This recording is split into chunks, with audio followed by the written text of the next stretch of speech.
Hello everyone, good morning সবাইকে। অনেক দিন বাদে তোমাদের জন্য একটা ছোট্ট ব্লগ আনতে চলেছি। আজকে 17ই জুলাই 2026 আমরা জার্নি স্টার্ট করছি রয়্যাল এনফিল্ড ডিলারশিপ সানাই মোটরস। তো এই সানাই মোটরস থেকে আমাদের আজকে রয়্যাল এনফিল্ড থেকে একটা রাইড অর্গানাইজ হয়েছে, যেটা জয়পুর ফরেস্ট বনলতা রিসর্ট। তো এখানে আরও অনেক রাইডার্সরা ওয়েট করছে জার্নি স্টার্টের জন্য। আর আমাদের ফার্স্ট মিট আপ থাকবে ডানকুনিতে, ওখানে আরও অনেক রাইডার্স মিট হবে, ওখানে ব্রেকফাস্ট হবে। তো অলরেডি একটু দেখিয়ে দিই তোমাদের সবাইকে।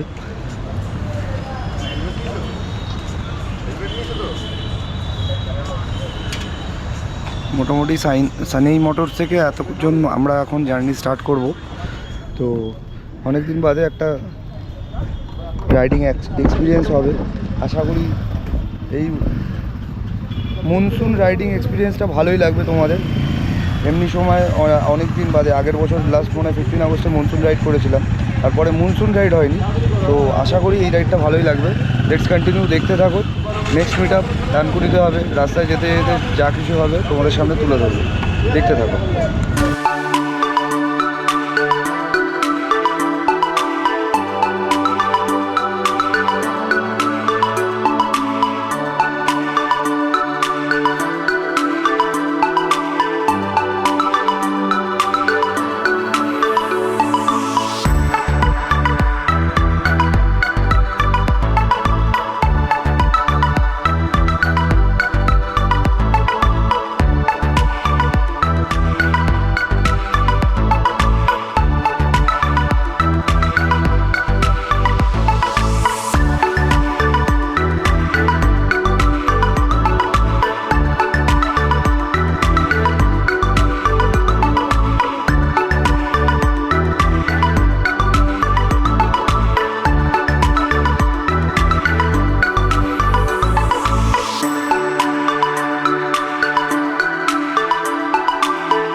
এখন এলাম Dosa tea snacks, Charpai Dhaba and restaurant, Dankuni expressway থেকে নিচে একটা সাইডে। এখানে আমরা এখন মিট আপ করলাম, ফার্স্ট মিট আপ। এখানে আরও অনেক কেউ আছে, সবাই একসাথে যাবে। তো এখানে এখন ব্রেকফাস্ট করার জন্য সবাই অলরেডি টেবিলে অপেক্ষা করছে। ব্রেকফাস্ট করে এখান থেকে আমরা জার্নি স্টার্ট করবো টুয়ার্ডস জয়পুর ফরেস্ট।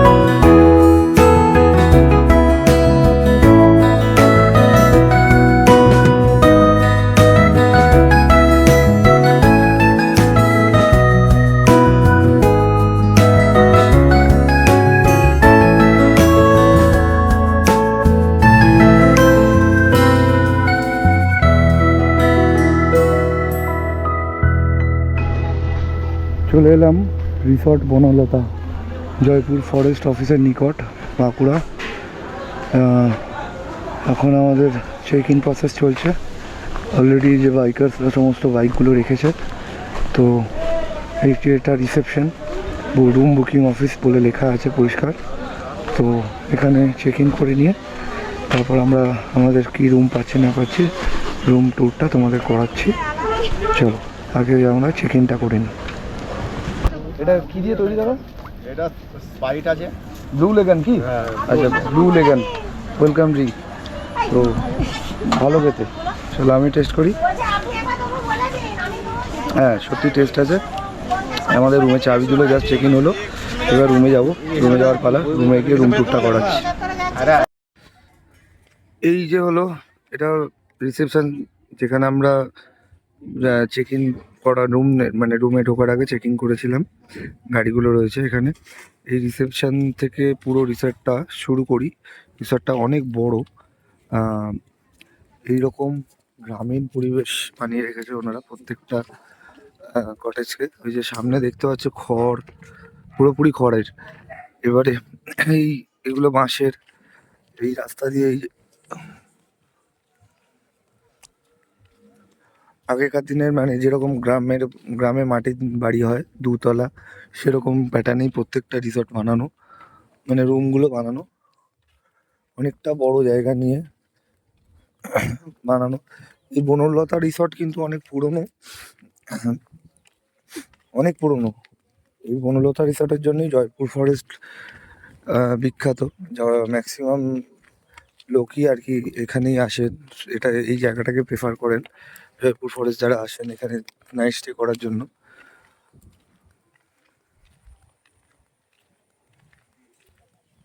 খুব সুন্দর লাগছে, পুরো মাটির বাড়ি, ধাপ ধাপ কেটে মাটি যেরকম ভাবে নিচে থেকে উপরে যায় সেইভাবে বানানো। হয়তো এটা সম্পূর্ণ কৃত্রিম, কিন্তু মাটির বাড়ি যে আদলে তৈরি হয় সেইভাবেই বানানো। প্রত্যেকটাই এক এক রকম স্টাইলে। তো আমরা আমাদের রুমের দিকে যাচ্ছি। চারিদিকে ফুল গাছ গার্ডেনিং করা আছে বিভিন্ন রকম।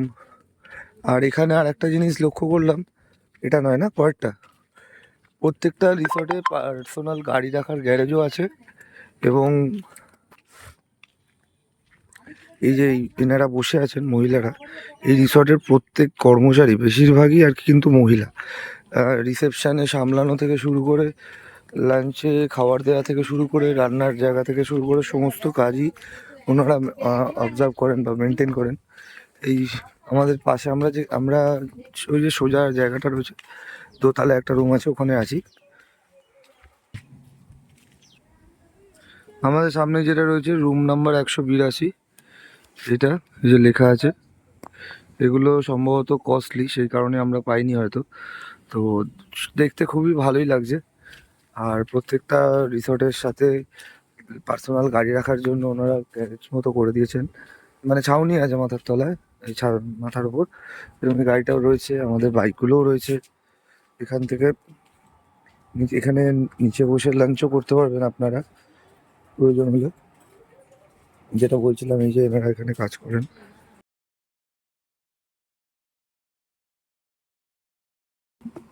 আমাদের রুমে যাওয়ার রাস্তা হচ্ছে এই যে এটা।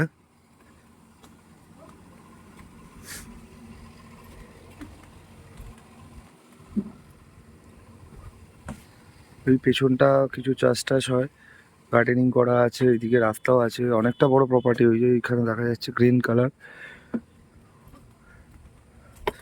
একটু অন্যরকম, ভালোই লাগবে, খারাপ লাগবে না যারা প্রথম আসবেন। এই পিছনে অনেক রুম আছে, এখানে জলাশয়ের মতো আছে একটা কৃত্রিম। তো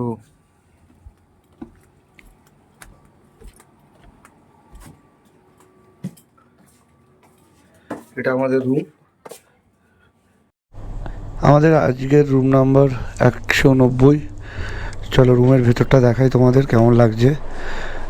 নর্মাল একদম সিম্পল, টিভি আছে, একটা ছোট টেবিল আছে, জলের গ্লাস এবং বোতলও আছে, আর এসিও আছে, পাখাও আছে। এদিকে একটা সুন্দর মিরর আছে, অ্যাটাচ টয়লেট আছে। অ্যাটাচ টয়লেটে যেগুলো যা যা না নেসেসারি লাগে, কোমোড আর গিজার, বেসিন, এখানে আয়না, একদম কমপ্লিট। যেরকম একটা কাপেলের জন্য বা 2 থেকে 3 জন একটা ফ্যামিলির জন্য একদম পারফেক্ট, কোনো রকম কোনো অসুবিধা হবে না। এই রাস্তাটা দিয়ে হাঁটতে হাঁটতে এসে দেখলাম এইখানে অনেকগুলো বড় বড় রাজহাঁস, এরা মানে পোলট্রি টাইপ। আর এখানে বেস্ট বিখ্যাত যেটা, এগুলো হচ্ছে ইমু, এটাও এরা এখানে চাষ করে। এবং এই ইমুর মাংস, ডিম এখানে রেস্টুরেন্টে তোমরা অর্ডার দিয়ে খেতেও পারো। এখানেও ছাড়াও ওই ভেতরটাও আরও একটা জায়গায় আছে যেখানে ইমু রয়েছে। এই ইমুগুলো আমার, হ্যাঁ হ্যাঁ, আরও সামনের দিকে ওনারা বললেন আরও ইমু আছে, গিয়ে দেখতে পারো। ওই যে আশেপাশের লোক ঘুরে দেখছে। তো রিসর্টটা শুধুমাত্র থাকা বা খাওয়ার জন্য না, লোকাল লোক ঘুরতেও আসে, যেটা লক্ষ্য করলাম আমি। এমনি আপনি এসে একদিন ঘুরে টুরে নর্মাল রেস্টুরেন্টে খাওয়া দাওয়া করতেও পারবেন। খেয়ে না মানে নাইট স্টে করতে হবে এরকম কোনো ব্যাপার নয়।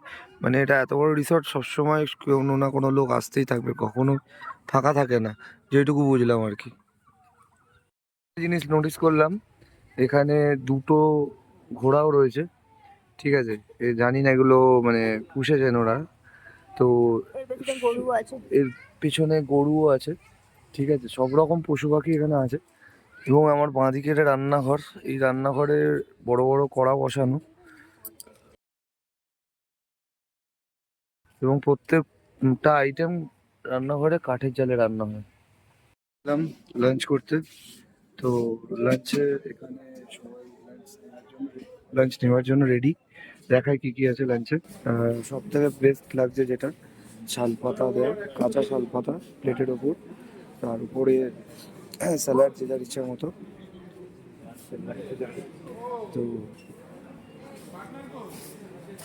ঝুরি আলু ভাজা ফার্স্টে দিল, তারপর চামিচ, সাদা ভাত, আলু পোস্ত, এটা কি আছে দেখছো, শুক্তো, শুক্তো, ওদিকে ডাল, চিকেন বা মাটন কিছু হবে, মাটন, আর যে মাছ খাবে মাছ। ঋতিকদা মনে হয় খুব খুশি হয়েছে। কি খাচ্ছে রে, মাটন না চিকেন? হ্যাঁ, মাটন খাচ্ছি, হাসি আদ হচ্ছে না। বড় বড় রসগোল্লা, চাটনি। এবার আমার খাবার পালা, আমার লাঞ্চ নেওয়ার পেলা। ও লাঞ্চ নিয়ে নিয়েছে বুফে। হুম, তোমারটা নিয়ে আসো, তারপর টেস্ট করে দেখতে হবে। আমারটা নিয়ে আসে, একসাথে খাবো এবার। চলো, let's do the lunch. Lunch করে সবাই রেস্ট নিচ্ছে যে যার রুমে, তাই আমরা তো আর কোথাও আসলে রেস্ট নিই না। তো বেরিয়ে পড়লাম একটু জঙ্গলের দর্শনে। জঙ্গলটা কীরকম, এটা এদেরই পার্সোনাল প্রপার্টিটা পুরো। এখানে বারকাম রেস্টুরেন্ট, সামনে একটা টেরাকোটার দোকান ছিল, রসগোল্লা কলকাতা স্পেশাল। আমরা যেটা লাঞ্চে খেলাম আজকে, বড় রসগোল্লা, এই হোটেল মানে এই রিসর্টের স্পেশাল। পুরো এতখানি বনলতা রিসর্টের প্রপার্টি, সমস্ত রকম অ্যারেঞ্জমেন্ট আছে। শুধুমাত্র হোটেল নয়, আগেও বললাম এখনও বলছি, শুধুমাত্র হোটেল নয়, এখানে এসে কেউ যদি ঘুরতে এসে ঘুরে ফিরে ভেতরে গিয়ে খাওয়া দাওয়া করে বা বারকাম রেস্টুরেন্ট ইউজ করতে চায় করতে পারে, মানে তার জন্য থাকতে হবে এরকম কোনো ব্যাপার নেই। ওপেন টু অল, সবাই আসতে পারো। আর এটা অনেক পুরনো, তারপর আমি আগেও বলেছিলাম, দেখো এখানে বাঁকুড়া বনলতা রিসর্ট। অলরেডি এখানে রাস্তায় আমাদের জয়পুর ফরেস্টের মানে রাস্তার দুধারে রিসর্টের মানে শেষ হয়ে যাওয়ার পর রাস্তার দুধারটা সবুজ হয়ে গেল, মানে জঙ্গলের শুরু হলো, এবং দুধারে বনলতার প্রচুর দেওয়া আছে, প্রচার করা আছে। তো এর থেকেই বোঝা যায় যে এই রিসর্টটা অনেক পুরনো। এই জয়পুরের সর্বপ্রথম রিসর্ট বনলতা, যে যেটা তোমাদের প্রথমে আগেও বলেছিলাম। এই জঙ্গলে হরিণ থাকে, যেখানে লেখা আছে পরিষ্কার আসতে গাড়ি চালাতে, হরিণ পারাপার হয়। এর আগে আমরা ডুয়ার্স গেছি, লাটাগুড়ি গেছি, সেখানেও একরকম জঙ্গল লেখা দেখতে পাচ্ছ, মন্দির নগরী বিষ্ণুপুরে আপনাকে ধন্যবাদ। ওই বাঁদিক দিয়ে সোজা বিষ্ণুপুর চলে গেছে। ওই লেখাটা দেখে খুবই সুন্দর লাগলো, যে সেই কারণে এটাকেও তোমাদের তুলে ধরলাম। মন্দির নগরী কথাটার অর্থ হচ্ছে বিষ্ণুপুরে বেশিরভাগ জায়গায় মন্দির মানে তীর্থস্থান। যারা যারা তীর্থ করতে ভালোবাসে অবশ্যই বিষ্ণুপুর ঘুরে যেও, ভালো লাগবে। দেখবো বলে বেরিয়েছিলাম, দেখলাম বিষ্ণুপুর 9 থেকে 10 কিলোমিটার। তো বউ বললো চলো একটু বিষ্ণুপুর ঘুরেই আসি। তো মন্দির নগরী বিষ্ণুপুর ঢোকার মুখে যখন চেকপোস্টে লেখা ছিল বিষ্ণুপুর পৌরসভার ওয়েলকাম জানিয়েছিল। তো মন্দির নগরী বিষ্ণুপুর এই কারণেই, বিষ্ণুপুরে সম্পূর্ণ বেশিরভাগ স্থানেই মন্দির বিভিন্ন রকম টেরাকোটা কাজের। এটা একটা বিখ্যাত মন্দির, নাম হচ্ছে মদন মোহন, যেটা আমরা ঘুরে ঘুরে ঘুরে ঘুরে সামনেই পেলাম। এই মন্দিরের ভেতরটা ভিডিওর অ্যালাউ নেই, সেই জন্য আমি বাইরে থেকে একটা ছোট্ট ভিডিও করলাম। ভেতরে সমস্ত ফটোটা তোমাদের অ্যাটাচ করে দেখিয়ে দেবো। তো ভালোই লাগবে, তোমরা যখন বিষ্ণুপুর আসবে এই মদনমোহন মন্দিরটা অবশ্যই এবার ভিজিট করবে। এছাড়া উল্টো দিকে এই দোকানগুলো রয়েছে বিভিন্ন টেরাকোটার কাজ, মাটির। যারা এই জিনিসগুলো পছন্দ করো তারা এখান থেকে বাড়ির জন্য কিছু সংগ্রহ করেও নিয়ে যেতে পারো।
গুড মর্নিং সবাইকে।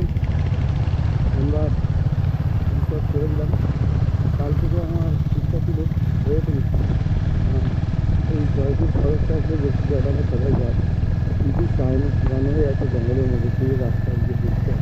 তো এতক্ষণ হাইওয়ে দিয়ে চালিয়ে জঙ্গলের ভিতরে ইন্টারেস্ট করলাম। তো এই রাস্তাটা দিয়ে গেলেই কিছুক্ষণ বাদে আমরা রানওয়েটা দেখতে পাবো। তো কালকে দিনের সকালের ব্রেকফাস্টটা আর খাওয়া করে ভিডিওগ্রাফি করার মতো শরীরে এনার্জি ছিল না, ক্যামেরাটাও ঘরে রেখে গেছিলাম। তো সেগুলো আর ঠিক করলাম আজকের এই ভিডিওটাতে। তোমরা আজকে আমরা এখান থেকে রেজিস্ট্রামে দেখতে বাড়ি যাবো। তো সেটা যাওয়ার পথে যা কিছু আসবে সেটা অবশ্যই তোমার ঘরে চলে যাবে। কন্টিনিউ দেখতে দেখতে ভালো লাগলে অবশ্যই একটা লাইক করো, এবং যারা যারা কোনো সাবস্ক্রাইব করো না করেনি তাদেরকে রিকোয়েস্ট কাইন্ডলি সাবস্ক্রাইব অ্যান্ড করুন।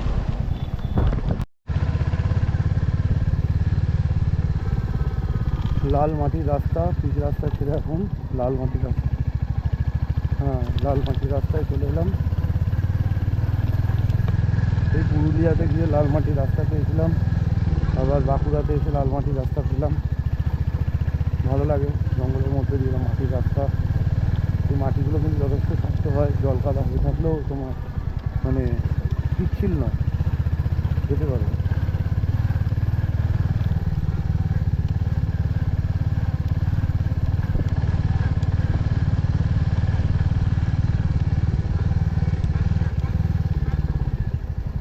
জঙ্গলের মধ্যে দিয়ে মাটির রাস্তা দিয়ে যাওয়ার ভাবটাই আলাদা।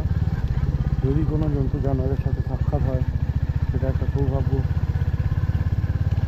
কিন্তু কপাল অত ভালো নয়। এতবার এত জঙ্গল ঘুরেছি, কখনোই কোনো জন্তুর সাথে ডাইরেক্টলি থাকতে পারিনি। একমাত্র হরিণ দেখেছি, ময়ূর দেখেছি, এই ব্যাস। হাতি দেখেছি।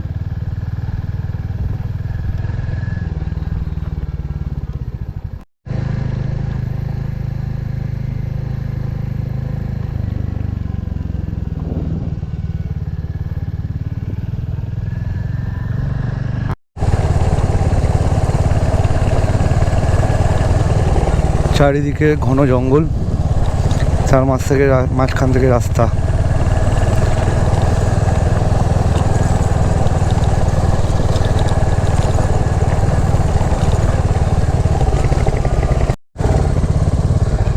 এসে গেলাম এই ব্রিটিশ রানওয়েতে। এখানে আগে ব্রিটিশ আমলে ফ্লাইট ওঠানামা করতো, প্লেন। এটা একটা করেছে।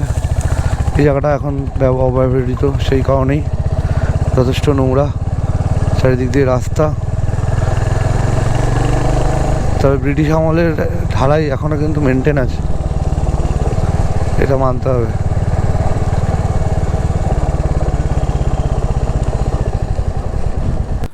এবার আমাদের বাড়ি ফেরার পালা। আর আমরা গতকাল ডানকুনি দিয়ে এসেছি, আজকে গুগল ম্যাপে মেরেছি দ্বিতীয় হুগলি সেতু দিয়ে যাওয়ার জন্য। তো সেটার জন্য আমরা তারকেশ্বর রোডটা অ্যাভয়েড করছি, আরামবাগ পর্যন্ত যাব এই রাস্তা দিয়ে। আরামবাগ থেকে তারপর ডানকুনি না গিয়ে তারকেশ্বরের দিকে না গিয়ে আমরা যাব সেকেন্ড ব্রিজ ধরার জন্য, কোনা এক্সপ্রেসওয়ে ধরবো। তো সেকেন্ড ব্রিজ ধরার জন্য আমাদের যে রাস্তাটা গুগল ম্যাপ দেখাচ্ছে সেটাই টুয়ার্ডস, এই রাস্তাটা টুয়ার্ডস সাঁতরাগাছির দিকে এগোবো আর কি, এগোচ্ছে। তো আজকে আর তারকেশ্বর দিয়ে গেলাম না, আগের দিন তারকেশ্বর দিয়েছিলাম, কারণ এই সময়টা প্রচণ্ড জাম হয়। তো আর কিছু দেখানোর নেই, এবার আমাদের বাড়ি ফেরার পালা। আর নতুন করে রাস্তার কিছু ফুটেজ তুলে ধরার নেই। টোটাল জার্নিটা খুবই ভালো লাগলো। আগামী দিনে আরও ভালো ভালো ব্লগ নিয়ে আসবো তোমাদের জন্য। এই আজকের এই ব্লগটা ভালো লাগলে অতি অবশ্যই সবাইকে রিকোয়েস্ট করলাম একটা সাবস্ক্রাইব করো এবং লাইক এবং কমেন্ট করতে ভুলো না। আজকের মতো যাত্রা আমাদের এখানেই শেষ, আর কিছু নতুন করে তুলে ধরার নেই। ওই দেখা যায় planet Khidirpur AJC Bose road, আমরা যাত্রা করেছিলাম ডানকুনি দিয়ে, বালি ব্রিজ বা নিবেদিত সেতু বলেছিলাম তোমাদের, আর ফিরলাম সেকেন্ড হুগলি ব্রিজ দিয়ে। ওই সামনে দুজন যাচ্ছে, আমাদের সাথেই ছিল, ওরা ওই দিকে যাবে, আমি ডান দিকে যাবো খিদিরপুর। টাটা।